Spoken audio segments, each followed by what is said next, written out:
welcome to Kitchen Basics 101, where I teach you the bare bone basics as if you've never cooked a day in your life from the perspective of a mom. We're gonna make beef stroganoff today, and I put the air quotes because it's not a traditional beef stroganoff. It's another creator's recipe, but I've been making it for years and it's so good. It's my favorite and I'm really craving it. So we're gonna make it. First, we're gonna make our spice blend. I like to get my spices first because then it feels a little less hectic when you're doing everything else. So I'm doing 1.5 teaspoons of just regular parsley. That's just parsley. You could use fresh parsley if you want, but it's going to be cooked up in here, so maybe not. Maybe not. Then I'm going to do a teaspoon of onion powder. Yes, I use the onion powder even though I don't like onion because this flavor combination he's got, it's simple, but it's really delicious. Then we're going to do... Oh, that was 1/2 teaspoon. I got to do more. Then we're going to do a teaspoon of paprika. This is smoked paprika, but you can use regular paprika.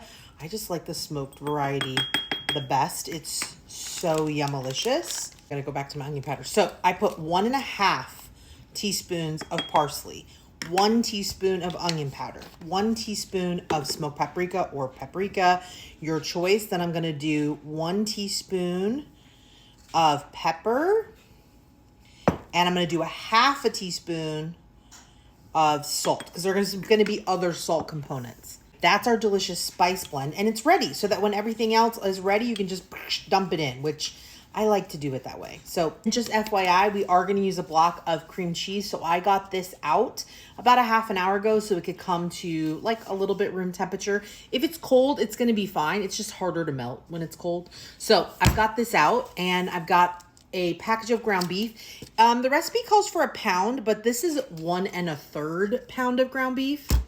It doesn't matter. It's okay. If yours is 1 1/10, 1 1/4, 1 1/3, it's okay. I think if I went above 1.5 pounds, I maybe would add a little more seasoning and a little more sauce because you'd have a lot more meat than sauce. But this is 1 1/3. I've used this. It's fine. I've got my cast iron skillet at about medium high, and I'm going to brown up my ground beef. Do you have to use a cast iron skillet? Absolutely not. You can use whatever pan you like.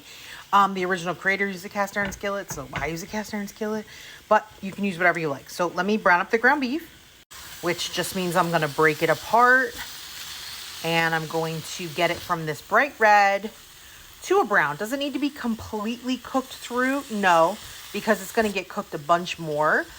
We just want to brown it up and get it a little bit crisped up. While my ground beef is browning, I'm going to hit it with just a sprinkle of salt and pepper. Don't worry, you just want to create layers of flavor. After our ground beef is nice and brown, I'm going to add a clove or 2 of garlic. This is frozen garlic, but just crushed minced or grated garlic. And you're just going to stir that until the garlic becomes fragrant. It usually takes about 1 minute. Okay, once it becomes fragrant, this is where we put in that seasoning blend that we made at the beginning of the video. And this is why I like to pre-make it, is because then you can just toss it in here. Get it blooming and delicious and smelling incredible already. Then we're going to add a tablespoon of Dijon mustard and then a tablespoon of Worcestershire sauce. And we're just going to mix that all in. Oh my gosh, I wish you could smell this. 4 cups of beef stock or beef broth, but I really love this better than bouillon. So I'm going to do 4 teaspoons of this mixed in with 4 cups of water. And I'm going to use that as my beef broth. But if you have beef broth or beef stock, that's fine too. I just love the flavor of this better than bouillon. So I'm just going to add 4 cups of water. I warmed it up a little bit, but you don't have to. It just helps it dissolve better. So now I'm going to add my 4 cups of broth to my pan, slowly, gently, easily. This fills all the way to the tippy top. It looks like it's not going to fit. I know it is, but it always looks like it's not going to. Okay, and then I'm going to add 2 cups of heavy cream. I said it was delicious. I didn't say it was dietetic. And we're just going to bring this up to a light boil, nothing too aggressive. You know how they say a watch pot never boils? That is so real. Because I'm standing here waiting for this to come just to a light simmer. Just start simmering. It hasn't yet. But we're going to be patient. We're going to leave it on medium heat because you can see the steam coming off. It's definitely getting hot. So we don't want to scald our cream. We just want to bring it up to almost a boil, and then we're going to put our noodles in. All right, patience was never a virtue. So now I'm going to add my bag of egg noodles. This is a 16-ounce bag, but I think in the original recipe, he used a 12-ounce bag. I don't think it matters. This is very forgiving, just like I'm using a little bit extra meat. And then you're just gonna make sure that your noodles are all in the liquid. So you're just gonna gently, because I'm very full, give them a little press and get them down into the liquid. And then you're just gonna let this cook at medium for about 5 minutes, just until your noodles soften up and start taking on this liquid.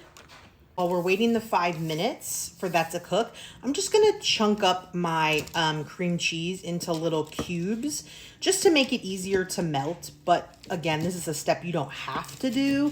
It just helps everything to melt up if you kind of chunk it up into little chunks before you add it. We're gonna add this block of cream cheese. Now, full disclosure, we're supposed to put a ½ cup of sour cream in as well, but I don't have any sour cream, or actually more appropriately, I got my sour cream out and it's out of date. So I'm gonna try it without the sour cream, and if it feels like it needs something, I might put a little bit of Greek yogurt. But full disclosure, 8 ounces of cream cheese and then a ½ cup of sour cream at the end when our noodles are done. My noodles took longer to get soft, about 10 minutes to get soft, maybe because I had more noodles and it wasn't hot enough. Anyways, turn my heat down to low and then stir in my cream cheese. This is 8-ounce package of cream cheese until it's melted and well combined. I just gave it a taste and I don't even think it needs it, so I'm gonna leave it. But if you wanna add your ½ cup of sour cream, this is where you add it. Tell me this does not look like just the most delicious, comforting, warm, stick to your ribs meal you've ever seen. Let's give it a proper taste. If you wanna make it pretty, you can always sprinkle a little more parsley over the top, or put some cut some fresh parsley, and that's gorgeous. It's smoking hot, do you see it? It's literally like smoking, but I cannot wait.